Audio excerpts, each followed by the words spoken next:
you haven't messed with VR stuff yet, I understand it's new, it's expensive, but everything in VR is so much harder to read and see. I'm using the Oculus Quest, and I really like it. I love it. I mean, it's good enough that I don't want to drive on my monitor anymore, but you can tell that there's a lot of improvement left on the table. I think the hardware is actually the easy part. They can create headsets with better resolution, but the PC power you need to power that is immense, especially with something like Race Room. Race Room is actually one of the, it's just, I think it's because it's a DX9 game or whatever that it's not really optimized for VR. Something like iRacing runs so good in VR. It's really a night and day difference. The amount of work my computer has to do iRacing versus race. Ah, there goes the lap. That's alright, we're just gonna keep this in practice. iRacing, just because it's running, I guess it's DX11, I don't think it's 12. Yeah, it's DX11. But it also has things like single pass stereo, which is, what it does is it somehow cheats big time to, so normally in VR you have to draw the scene twice, once for each eye, so you're looking at different angles, and that's how you get the depth information, the 3D-ness of it. Somehow single pass stereo draws one image and creates a new version of it that's offset somehow to make it look 3D. And how that works exactly, I don't know. But what's really cool about that is it cuts I think it's supposed to cut CPU loads down by like 30 or 40%, which is a lot. And what you have to understand too with VR and why it's so difficult and so hard on your computer is that we're looking at two different renderings of the image. So when you're driving on your monitor, your computer just has to draw that one image. It has to render shadows for one direction and one, everything is just for that one view. In VR, you're basically running two monitors, but it's worse than that because we're really rendering the scene twice at slightly different angles to give you all that depth information. And without,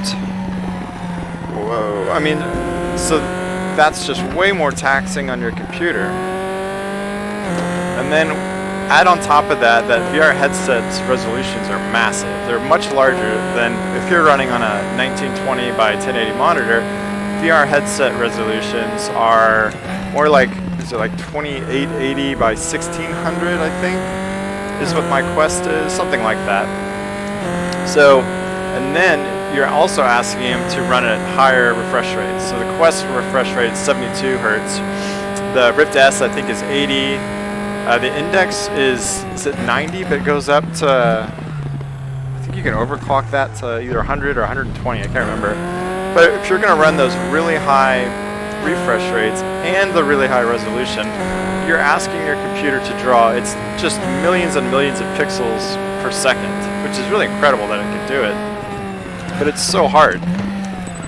So anything you can do in VR to make that easier on your computer means so much to how the game performs. So just for instance, that because I'm on a Quest instead of a Rift S, the highest frame rates that it can use are 72.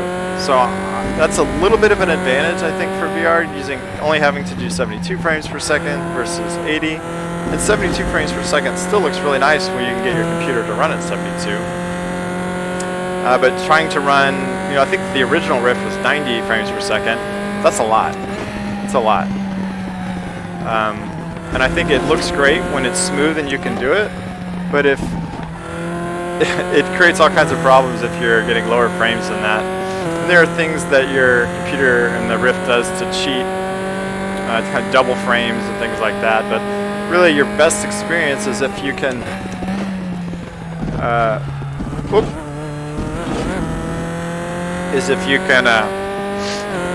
Maintain your frame limits without having to get into, I think Oculus calls theirs asynchronous space warp, something like that, where instead of trying to draw 72 frames per second, it only draws 36, and then it doubles them and does some kind of prediction of what it thinks the scene's supposed to look like, which it works pretty well. And I've done that a lot in Assetto Corsa Competition, because that game is just a beating to do in VR for my computer. But anyways, that was a long ramble on the state of VR sim racing. But I think it's totally worth it. I actually had a Rift DK2 dev kit way back when they were when just anyone could buy them, and that was my first experience with modern VR, and it was good. I mean, you could see the promise of the technology, I guess is really what I should say. It wasn't very good. The resolution was so bad that you just couldn't really see much, but it was very immersive, and you did get the sense of presence that you were in the scene, which is really cool. Man, I gotta start paying attention. I've been talking too much. Well, I guess I might as well chat out this lap since we're not going anywhere. But all that to say that since then, so that was like 5 years ago, I think. Since then, the headsets have gotten so much better. So the original, that DK2 Rift kit was 1920 by 1080 resolution for the headset, which just wasn't enough. And my computer back then couldn't handle that either. Like I said, so we went from 1920 by 1080 to this is, I think, 2880 by 1600, I think is what it is. And it looks way better. It's good enough now that like I said, I won't drive on my monitor anymore. It's just too immersive, it's too fun. I feel like I'm a better driver in VR than I was on my monitor. It's easier to see your reference points and turn into apexes. And it's just fun.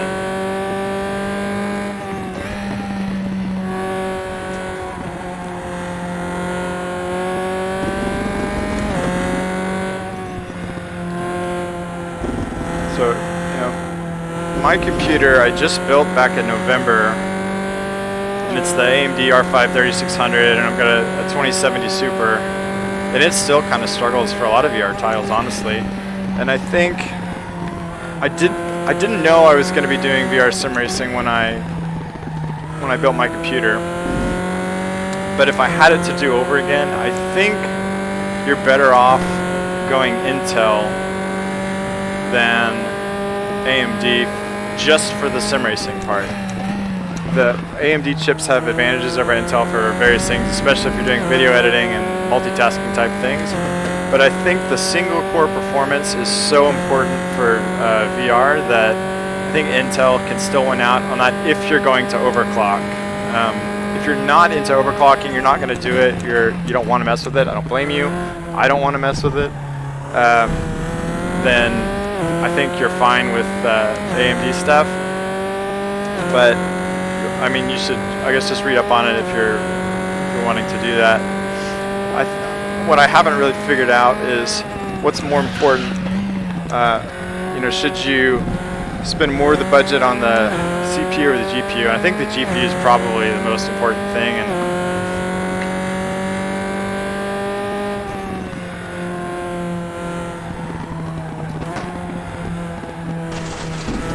whoa, there goes that lap. This video is probably going to become my thoughts on VR sim racing instead of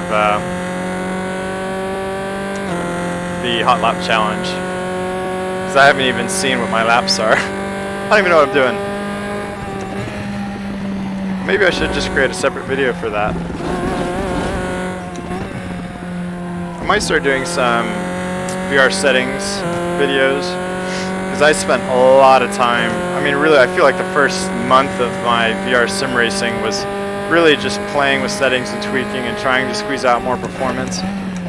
And I think I finally have gotten to a point where I'm pretty happy with my VR settings and I don't mess with them anymore.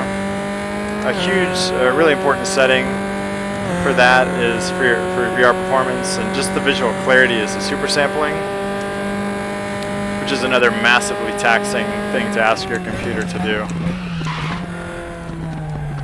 But it makes such a big difference. And super sampling is rendering the game at a higher resolution than your display.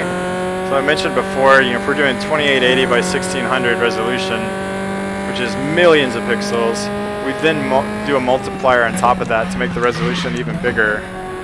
I usually go with about a 1.2 or 1.3 super sampling, so you just multiply the resolution by 1.2 or 1.3, and that's what it's going to render the game at. And then it downsamples it to fit the resolution of the headset.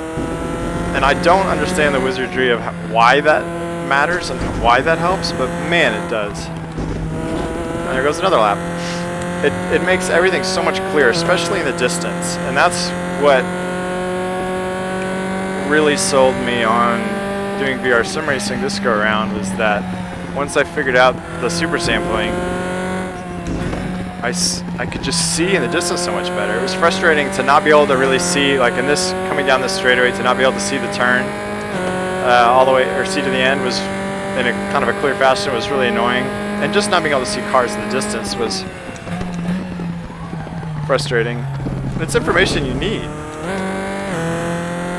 So once I got that figured out, I was hooked and I was sold on it. So I would say if you're trying VR sim racing and you don't like it, you really need to optimize settings. 1 for frame rates and 2 for visual clarity. And I think I would say that the visual clarity is the most important thing, at least for me, because if you can't see, it's just not as immersive and it's not as fun.